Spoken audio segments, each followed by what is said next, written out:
para tratar disso. Então, a Graziela Baggio, não há necessidade, ela sabe que nós estamos acompanhando esse tema com muita atenção. Aliás, senador, a gente está vendo que não é só o problema do Aeros, é também, porque grave o problema do Aeros, diante das circunstâncias. Porque a aposentadoria complementar, cujo sistema foi montado pela administração pública, os servidores, e eu tenho a certeza que tanto com o senador Paim quanto com Vossa Excelência, senador Álvaro Dias, cada vez que o senhor entra num avião, para embarcar para o Paraná ou para qualquer lugar, o senhor vai encontrar um comissário que não pôde ir para casa, contando com aquela aposentadoria que ele tinha direito, porque ele não recebe, então ele tem que continuar trabalhando. Ele está na Gol, ele está na Azul, ele está na TAM, e todos eles, invariavelmente, já identificam, o senador Paim, o senador Álvaro, certamente o deputado Rubem Bueno, que tem acompanhado esse tema, e comigo não é diferente.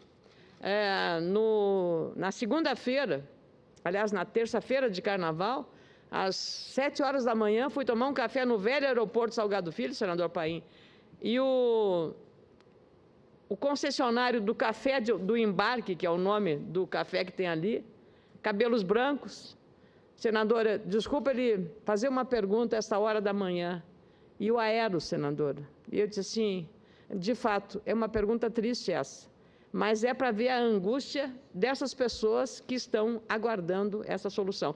E, invariavelmente, a gente encontra em aviões trabalhando, sejam comissárias de bordo, sejam comissários de bordo, sejam filhos ou dependentes de aposentados do Fundo Aeros. E como eu dizia, e o senador Paulo Paim também trata disso, não é só o caso Aeros, que é um caso específico porque eles acreditaram, usaram as suas poupanças no sistema de uma aposentadoria complementar para não depender exclusivamente da aposentadoria do INSS. O que eles fizeram? Contribuíram para receber depois essa aposentadoria complementar e hoje nada disso estão recebendo. Lembro também um caso emblemático dos senadores Requião e do senador Álvaro Dias, do aposentado Orlando Vaz, ocorrido recentemente no município de Cascavel, tão conhecido do Brasil, até pelo nome do município, no Paraná, mostrando uma parte trágica e triste do descaso do setor público em relação aos aposentados e pensionistas do nosso país. Cansado de esperar 2 anos por uma cirurgia do Sistema Único de Saúde, o SUS, e esse é outro problema, este aposentado de 84 anos, que fazia 4 anos, com fortes dores por causa de uma hérnia, perdeu a paciência e, num momento impensado e de fúria, realizou ele mesmo, no feriado de Carnaval, em casa, com o próprio estilete, a cirurgia para a retirada da hérnia, que se pode dizer uma autocirurgia. Por aí se pode imaginar o desespero do senhor Orlando Vaz. Trago hoje esse lamentável exemplo para ilustrar até que ponto chega o desespero sentido por muitos aposentados de nosso país. A angústia do seu Orlando é a mesma sentida por muitos outros aposentados, inclusive daqueles que contribuíram para o falido Fundo de Pensão Aeros. No caso dos ex-funcionários do setor aéreo, a espera continua. São mais de 7 anos e 11 meses, sem respostas, sem desdobramentos na Justiça. Não há, até o momento, por parte do setor público ou das instâncias judiciárias superiores, novos desdobramentos sobre esta verdadeira tragédia social, mesmo após decisão do juiz Jamil Rosa de Jesus Oliveira, da 14ª Vara Federal do Distrito Federal, que julgou procedente o pedido de determinar à União que indenize os participantes e dependentes titulares das falidas Varig e Transbrasil. Como mencionaram há pouco os senadores Álvaro Dias e Paulo Paim, o novo julgamento do caso Aeros deve ocorrer no próximo dia 12 de março. E estaremos lá acompanhando. Recebo, e isso deve ser o caso também dos senadores que me antecederam, diariamente, mensagens de aposentados de todo o Brasil. Em todas as mensagens é nítida a desgastante espera por soluções reais, sobretudo o caso Aeros, ainda pendente de julgamento pelo Supremo Tribunal Federal.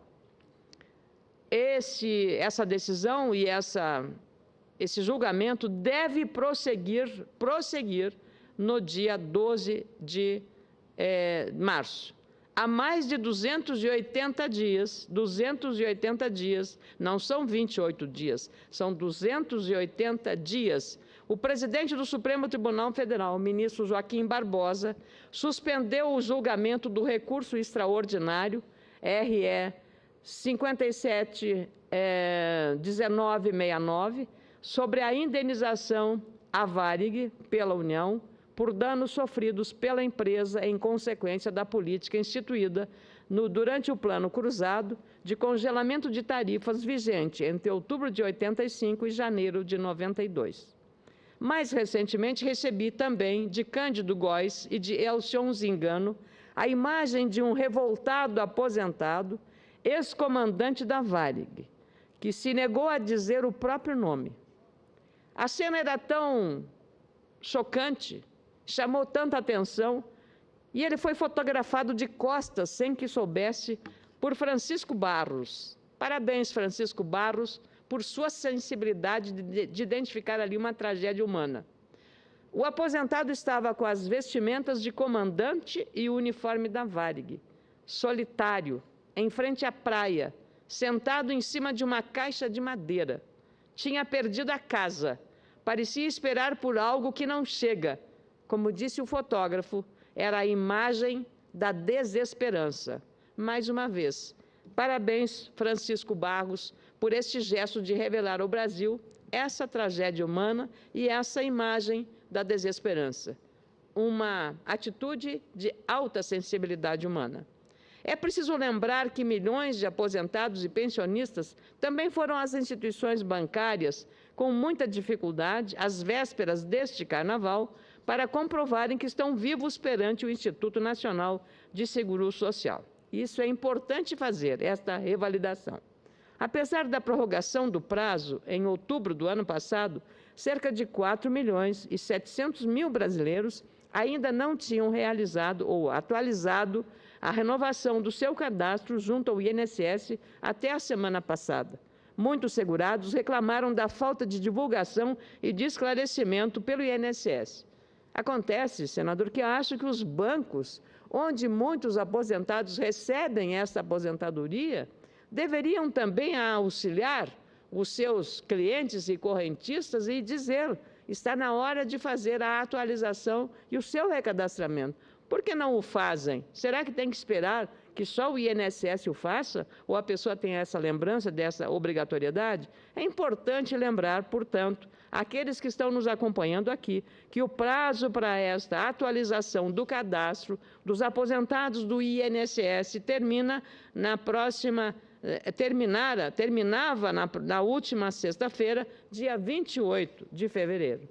As 3 unidades da federação, onde há o maior número de pendências nessa atualização cadastral, são Pará, com 21,83%, Acre, com 21,07%, Roraima, 20,48%, aqui no Distrito Federal, 45.450 pessoas, ou seja, 13,29%, ainda precisam comparecer à rede bancária para regularizar a situação até a semana passada, porque o prazo, como eu disse, venceu dia 28 de fevereiro.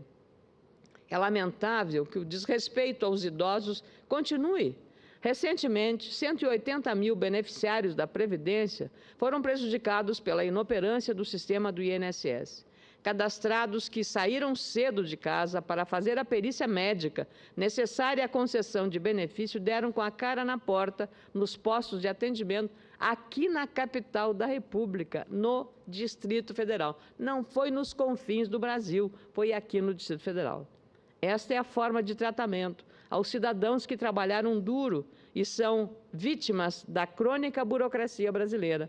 sujeitos a riscos como atendimento precário na saúde pública, má-fé de alguns planos de saúde, que na verdade são trambiqueiros, ressalve-se, a maioria são instituições muito sérias e muito responsáveis, ofensas no transporte coletivo, estão referido bem aqui na mobilidade urbana, no pronunciamento do senador Paulo Paim, ou no trânsito, violência urbana e, lamentavelmente, maus tratos na família.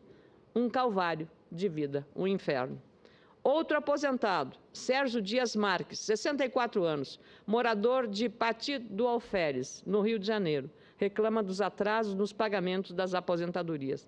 Cada dia que o INSS demora para repassar o recurso previdenciário, são menos recursos para medicamentos, para moradia ou mesmo para alimentação.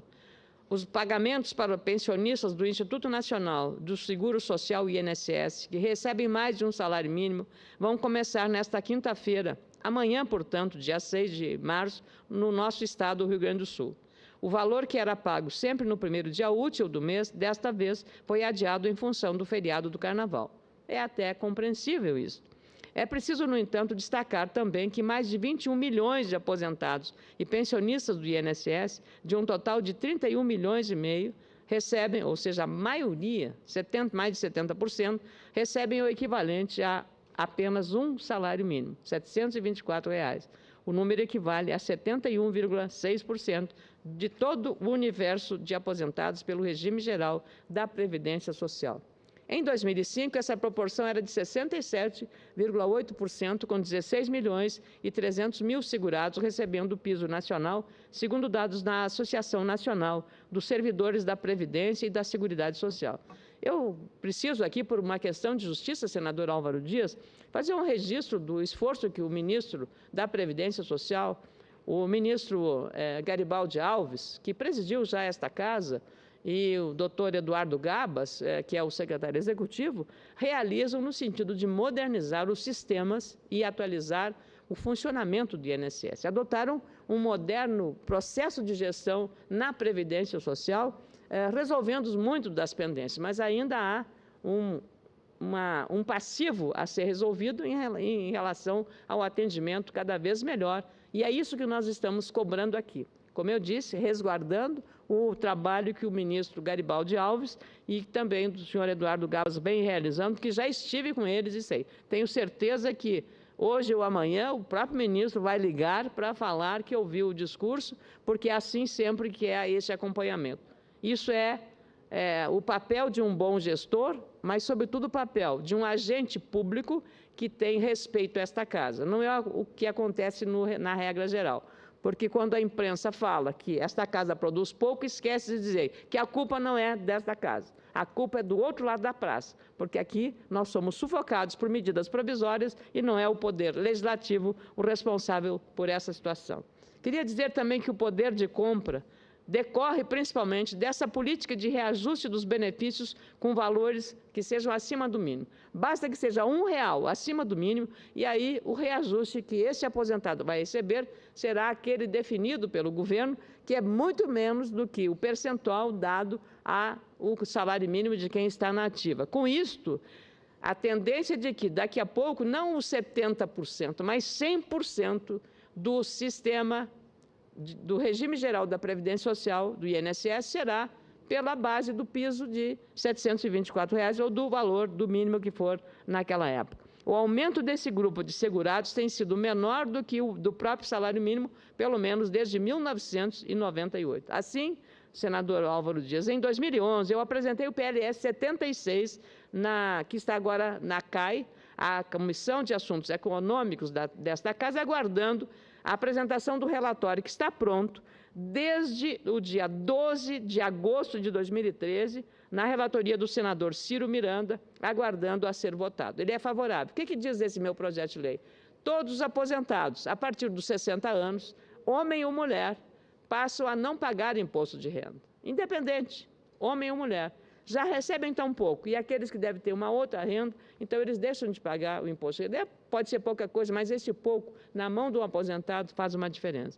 Segundo o presidente da Confederação dos Aposentados e Pensionistas do Brasil, COMAP, Varley Martins, projeções feitas pela entidade mostram que até 2025, 9 em cada 10 aposentados do INSS estarão ganhando o piso, que é do salário mínimo.